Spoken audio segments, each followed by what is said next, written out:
Kita sering banget kan dengar kalau internet itu ibaratnya Wild West, dunia tanpa hukum yang mustahil diatur. Tapi gimana kalau gagasan soal kebebasan mutlak di dunia maya itu ternyata cuma mitos? Coba kita balik sebentar ke masa-masa awal internet. Dulu tuh ada sebuah impian besar, sebuah gagasan yang kuat banget, bahwa dunia maya ini adalah masyarakat yang sama sekali baru. Bebas sepenuhnya dari kendali pemerintah. Ya, sebuah tempat di mana pikiran kita bisa berkelana tanpa batas. Deklarasi kemerdekaan dunia maya dari John Perry Barlow ini bener-bener nangkep banget semangat zaman itu. Ini tuh kayak teriakan untuk kebebasan total, menolak kedaulatan dunia nyata.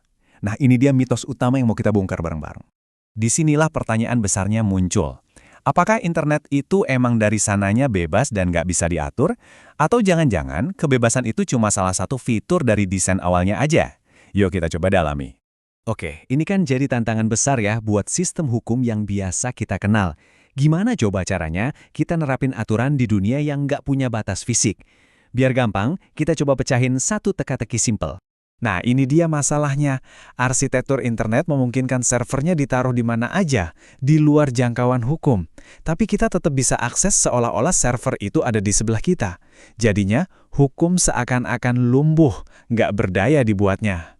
Masalah tadi itu muncul karena kita mikirnya pakai kacamata hukum tradisional. Padahal di dunia maya, ada loh hukum lain yang jauh lebih kuat tapi seringkali nggak kelihatan.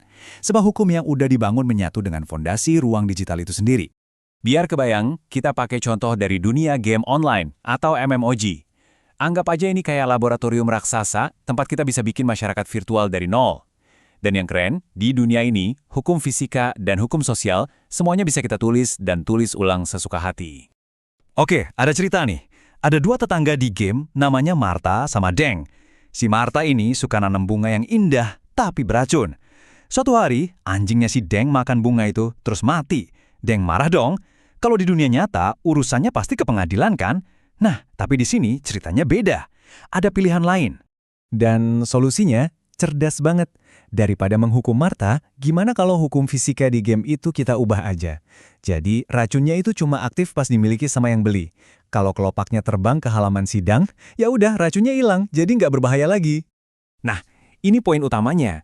Masalahnya selesai bukan karena ada aturan baru atau norma, tapi karena realitasnya diubah, diprogram ulang. Arsitektur softwarenya, kodenya, itulah yang jadi hukum tertinggi di sana. Oke. Ini mungkin kedengarannya kayak cerita fiksi ilmiah ya, tapi prinsip yang sama persis juga berlaku loh di internet yang kita pakai sehari-hari. Internet itu bukan cuma satu macam. Ternyata, ia bisa dirancang dengan cara yang sangat berbeda.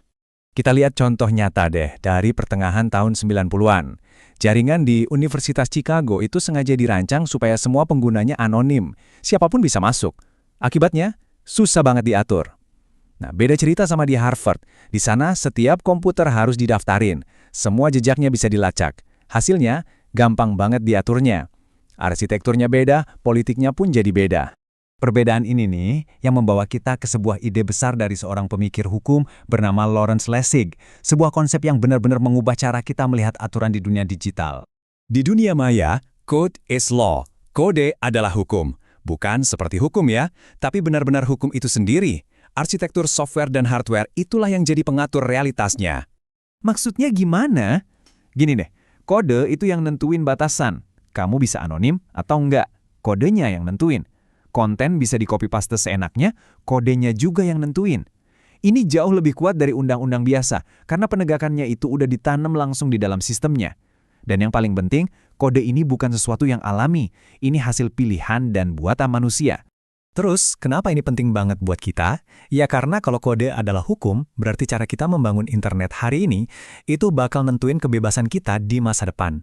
Taruhannya gede banget. Coba bayangin deh. Ada sebuah worm atau program buatan pemerintah yang bisa secara sempurna dan diam-diam mencari satu file ilegal di setiap komputer. Kalau kamu nggak punya file itu, kamu nggak akan merasa apa-apa. Program ini cuma bakal laporin orang yang melanggar. Kedengarannya efisien kan? Atau justru mengerikan? Nah, ini dia dilemanya. Teknologi semacam ini bikin pengawasan jadi super efisien, nyaris tanpa gesekan. Di satu sisi, ini alat penegak hukum yang hebat banget. Tapi, di sisi lain, ini kan sama aja kayak menggeledah ruang pribadi semua orang tanpa pandang bulu, sesuatu yang dilarang keras di banyak negara. Arsitektur kode inilah yang memaksa kita buat jawab pertanyaan-pertanyaan fundamental kayak gini. Jadi kita balik lagi ke awal, internet yang dulu kita anggap liar dan bebas, itu ternyata bukan takdir. Itu cuma hasil dari pilihan desain para penciptanya. Mereka memilih arsitektur yang nggak butuh identitas dan membolehkan semua orang jadi anonim. Tapi, arsitektur itu sekarang lagi diubah loh, tepat di depan mata kita. Dunia bisnis butuh identitas biar transaksi aman. Pemerintah pengen bisa melacak aktivitas ilegal. Pelan-pelan, kekuatan-kekuatan ini mengubah internet. Dari yang tadinya kayak jaringan anonim di Chicago, jadi lebih mirip jaringan teridentifikasi ala Harvard. Dan ini membawa kita ke pertanyaan terakhir, yang mungkin paling penting dari semuanya. Kalau kode yang menentukan kebebasan kita, pertanyaannya adalah siapa yang seharusnya menulis kode itu? Apakah korporasi raksasa, pemerintah, atau jangan-jangan kita semua sebagai warga digital yang seharusnya punya suara untuk ikut merancang dunia yang kita tinggali ini?